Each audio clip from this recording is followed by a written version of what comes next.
자, 그러면은 아까 이야기했던 것처럼 우리가 원하는 기본 클래스 생성자를 어떻게 호출하는지에 대해서 한번 알아보도록 하겠습니다. 아까 예제 코드를 기준으로 생각을 해보면은 생성자로 일단 인자를 전달을 해야지 되겠죠. 그러니까 기본 클래스의 생성자 중에 이렇게 인자를 받는 애를 호출을 하려면 인자를 전달을 해줘야지 될 겁니다.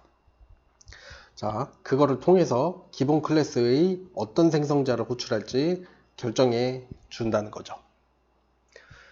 이 방법은 명확합니다. 정해져 있어요. 자, 어떻게 하면 되냐면 유도 클래스의 생성자의 초기화 리스트 부분에 기본 클래스의 생성자를 명시해서 호출해 주면 됩니다. 자, 코드로 아래 이제 예제로 써 있는데요. 자, 지금 요게 유도 클래스의 생성자 부분이죠. 땡땡하고 쓰는 거는 초기화 리스트 부분이잖아요. 여기에 기본 클래스에다가 인자를 전달해 주면 됩니다.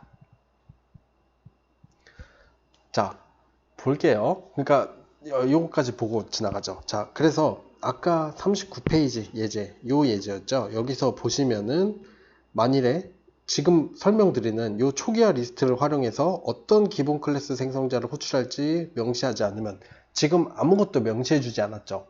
유도 클래스에서는 그냥 요렇게 만들어라 라고만 했고 얘네 둘 중에 뭐를 사용을 해라 라고 쓰지 않았잖아요.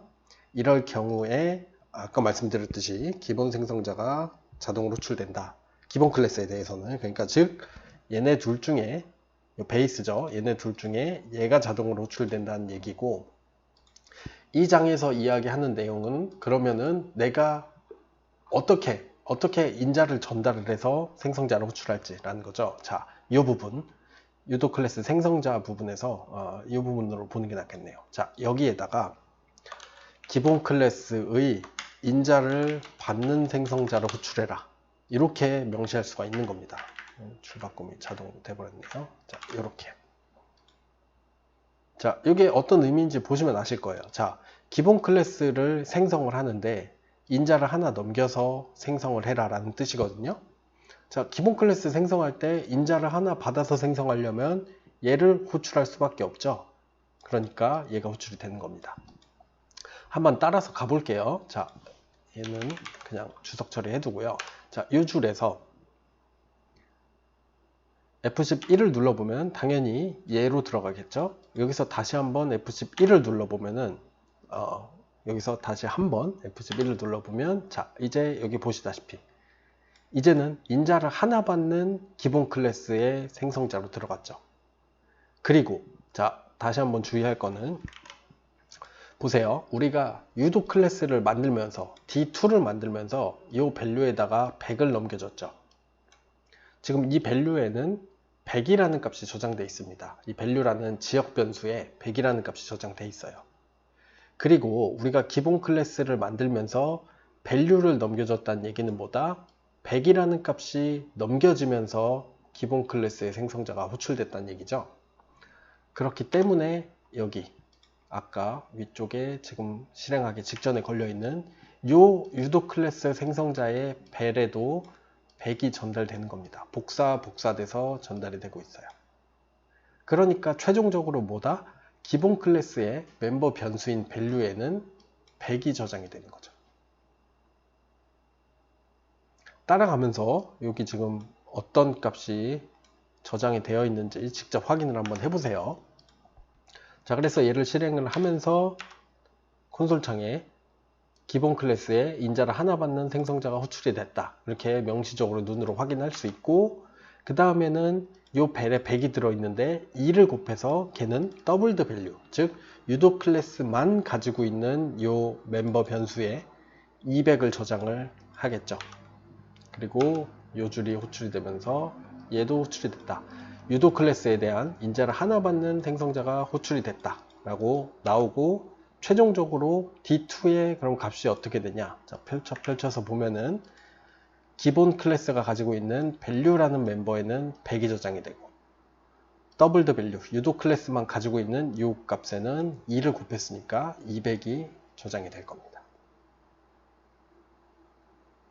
이 흐름 일단 이해를 하시고요. 지금 새로 배운 내용은 이 부분이죠. 자, 이 문법을 배운 거예요.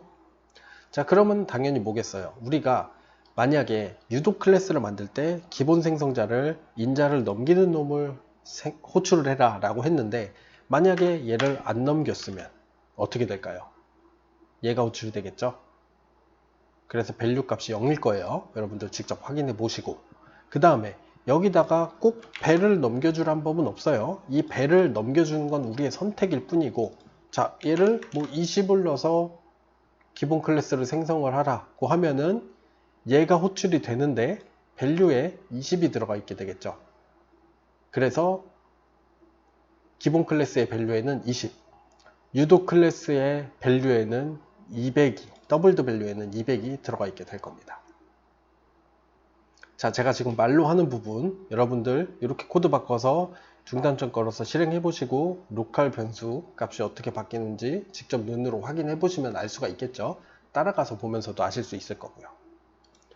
요약해 보자면, 자, 기본 클래스에 어떤 생성자를 호출할지를 이렇게 요 초기화 리스트, 멤버 초기화 리스트 부분에 기본 클래스 꺽쇠가로하고 인자를 넣어주느냐 안 넣어주느냐에 따라서 결정을 할 수 있다는 겁니다. 요 문법을 여러분들이 알아두시면 돼요. 자, 그래서 코드를 보자면 제가 줄여 쓰느라고 이렇게 한 줄로 썼는데, 자, 아까랑 같죠? 요 기본 클래스 부분은 같고, 유도 클래스에서 자, 땡땡 한 다음에 요 인자를 안 받는 부분의 경우는 얘를 호출을 하고, 인자를 하나 받을 경우에는 기본 클래스에서 얘를 호출하라고 이렇게 명시를 해줬습니다. 자, 이거 헷갈리시면 안 되는 게, 지금 예시로 그냥 이렇게 해놨다 뿐이지, 만약에 여기서 베이스 20, 그리고 여기서는 요 x가 없었다면은 반대로 여기서는 얘가 호출이 되고 여기서는 얘가 호출이 되는 거죠. 정해져 있는 게 아니에요. 뭐 인자를 하나 받으면은 기본 클래스에서도 인자를 하나 받는 생성자만 호출할 수 있다, 그게 아니고, 그냥 컴파일러는 여기 써 있는 문법에 따라서 기본 클래스를 만드는데 인자를 안 넘겨줬구나, 그러면은 함수 호출 규칙에 따라서 인자를 안 받는 생성자를 호출하는 거고, 하나를 받았으면 하나를 받는 생성자를 호출을 하는 거죠.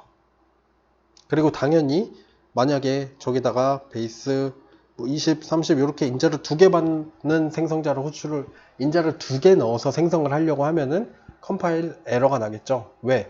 인자를 2개 받는 기본 클래스의 생성자는 없으니까요. 자, 아까 이 영상 시작할 때 말씀드린 대로 지금 제가 말씀드리는 방법은, 알려드리는 거는 기본 클래스에 어떤 생성자를 호출할지를 내가, 프로그래머가 명시해 줄 수 있다는 거예요.